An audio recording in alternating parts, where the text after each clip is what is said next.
Bismillahirrahmanirrahim. Assalamualaikum warahmatullahi wabarakatuh. Alhamdulillah, pada malam hari ini kita masih diberikan kesehatan, kesempatan oleh Tuhan Yang Maha Kuasa, karena meskipun pergerakan pandemi COVID-19 jenis Omikron ini semakin meningkat, tetapi ya alhamdulillah lah, jumlah orang yang meninggal akibat tren pandemi COVID-19 juga tidak terlalu signifikan. Artinya satu bentuk kesyukuran kita. Semoga pandemi jenis Omikron ini menjadi pandemi yang terakhir jenisnya dan tidak ada lagi berikutnya, dan kita sama-sama dapat menikmati kehidupan sebagaimana biasanya atau sebagaimana sebelum pandemi COVID-19 ini ada. Pada hari ini saya ingin mengajak teman-teman untuk melihat secara bersama atau mengetahuilah secara bersama, kita belajar bersama-sama terkait dengan isu yang menarik ketika teman-teman aktif bergeliat atau menyukai diskursus soal kepemiluan. Pada tanggal 23 Februari kemarin, Mahkamah Konstitusi telah bersidang setidaknya ada 6 gugatan yang dilayangkan oleh sebagian besar mungkin tokoh nasional lah, termasuk misalnya mantan Panglima TNI Gatot Nurmantio juga salah satu penggugat di gugatan tersebut. Ada hal yang menarik di dalam putusan Mahkamah Konstitusi pada tanggal 23 Februari tersebut. Tetapi sebelum itu saya ingin mengatakan bahwa memang secara bersama-sama kita bisa memahami bahwa Mahkamah Konstitusi adalah lembaga negara yang pasca amandemen itu diberikan kewenangan di pasal 24C ayat 1, 2, 3, dan 4 untuk melakukan kewenangannya. Soal pertama di ayat 1 itu kan Mahkamah Konstitusi diberikan kewenangan untuk menguji undang-undang yang bertentangan dengan Undang-Undang Dasar tahun 1945. Mahkamah Konstitusi juga diberikan kewenangan untuk membubarkan partai politik. Mahkamah Konstitusi diberikan kewenangan untuk memutus sengketa konflik of interest lah antara lembaga negara, kemudian memutus perkara perselisihan hasil pemilihan umum. Nah, karena ada kewenangan di ayat pertama menguji undang-undang terhadap undang-undang dasar, sehingga apabila ada seorang warga negara atau orang yang memiliki kepentingan atau menganggap bahwa haknya tidak diakomodir oleh undang-undang tertentu, sehingga dapat diajukan di Mahkamah Konstitusi, apakah bentuknya sebagai uji material atau menguji pasal-pasal tertentu yang dianggap tidak mengakomodir hak, atau uji formil yang menggugat secara keseluruhan undang-undangnya. Nah, dalam kesempatan ini teman-teman sekalian, bahwa di pengajuan gugatan nomor 5, nomor 6, nomor 7, 66, 68, dan 70 PUU 20 tahun 2022, gugatan tersebut karena menganggap bahwa ada hak yang tidak diakomodir atau ada rasa keadilan yang tidak diakomodir oleh warga negara terkait dengan persyaratan untuk menjadi bakal calon presiden dan wakil presiden di Indonesia. Kalau kita lihat bahwa pasal 222, pasal 222 Undang-Undang 7 tahun 2017 menjadi salah satu basis gugatan karena dianggap bertentangan beberapa pasal di Undang-Undang Dasar 1945, termasuk pasal 6 ayat 1 dan seterusnya terkait dengan pencalonan presiden, dan pasal 28 terkait dengan kewenangan atau kesamaan hak di pemerintahan dan seterusnya. Kewenangan-kewenangan itu atau hak-hak itu dianggap bertentangan antara pasal 222 dengan Undang-Undang Dasar 1945, sehingga digugatlah di Mahkamah Konstitusi terkait dengan ambang batas presiden, ambang batas pencalonan presiden, atau dikenal dengan istilah presiden threshold, 20% atau 25% suara sah secara nasional.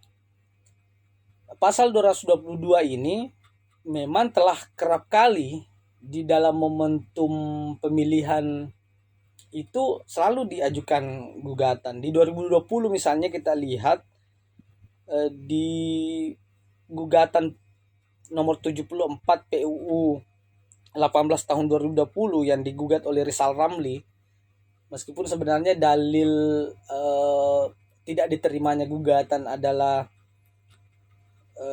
legal standing pemohon, akan tetapi di situ kita bisa melihat bahwa ternyata di gugatan Rizal Ramli itu sudah terjadi dissenting opinion antara 4 hakim konstitusi dari 9 hakim konstitusi, meskipun pada dasarnya telah ditetapkan bahwa permohonan pemohon tidak dapat diterima.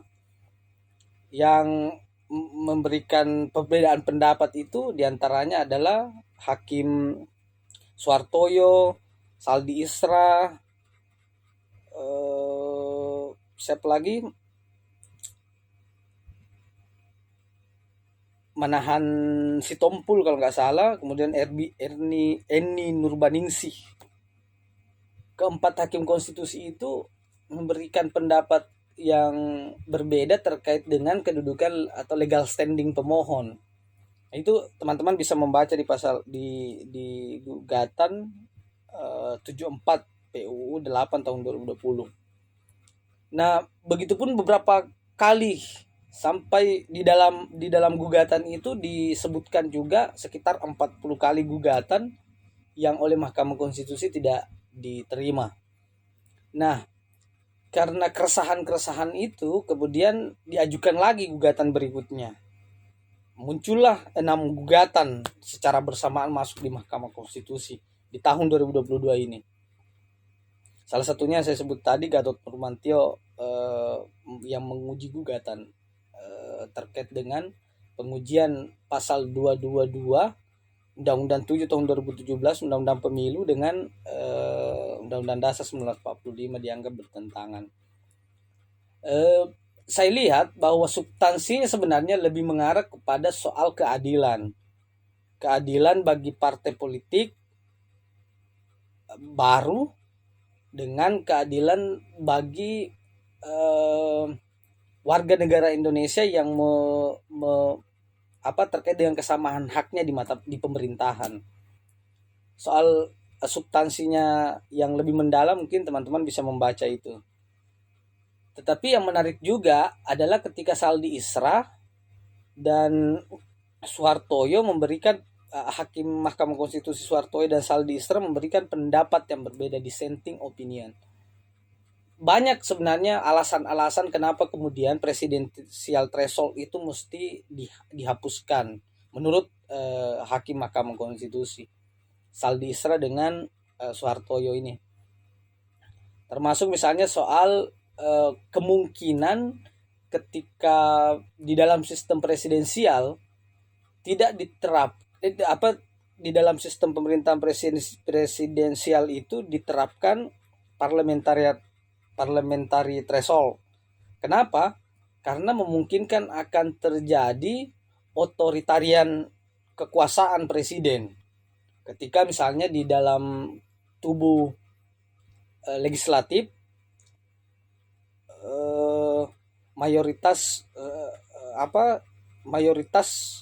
partai koalisi atau partai pendukung dapat mengarahkan kebijakannya sesuai dengan keinginan eksekutif, begitupun sebaliknya.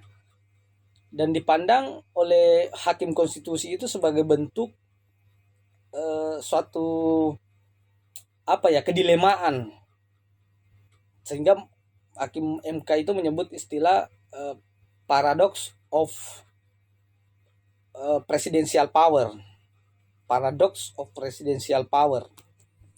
Jadi ada semacam kedilemaan yang akan terjadi ketika presidensial threshold itu ditetapkan, termasuk tidak adanya keseimbangan antara kekuasaan legislatif dan kekuasaan eksekutif, termasuk juga akan terjadi suatu implikasi kekuasaan yang otoritarian.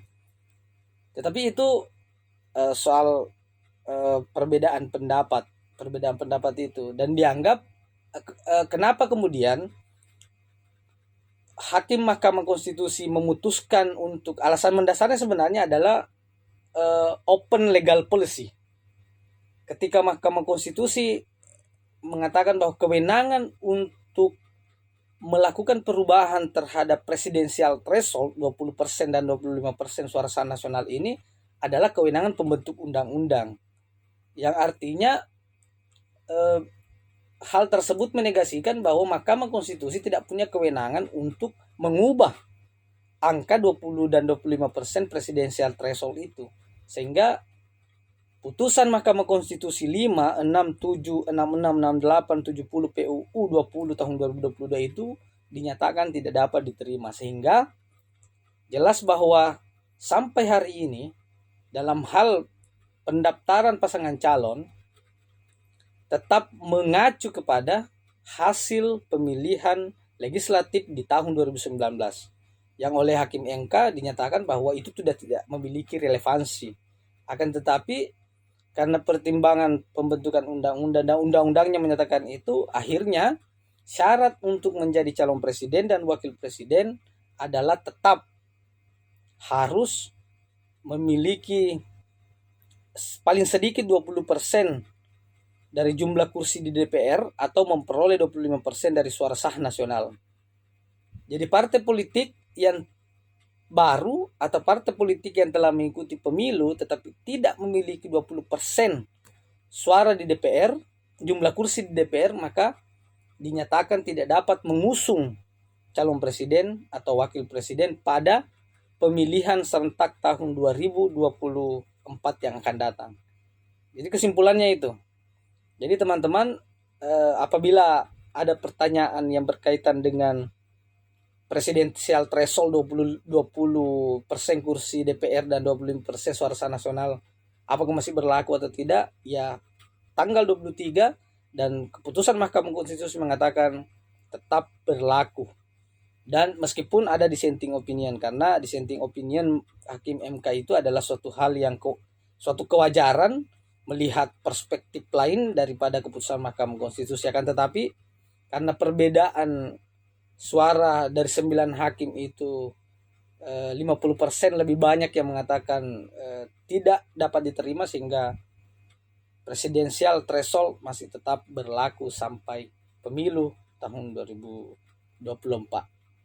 Kecuali misalnya dalam perjalanannya akan ada perubahan Undang-Undang 7 tahun 2017 dan pasal 222 Undang-Undang 7 tahun 2017 tentang pemilu itu masih memungkinkan untuk dilakukan perubahan. Itu soal lain. Yang pasti hari ini putusan Mahkamah Konstitusi menjadi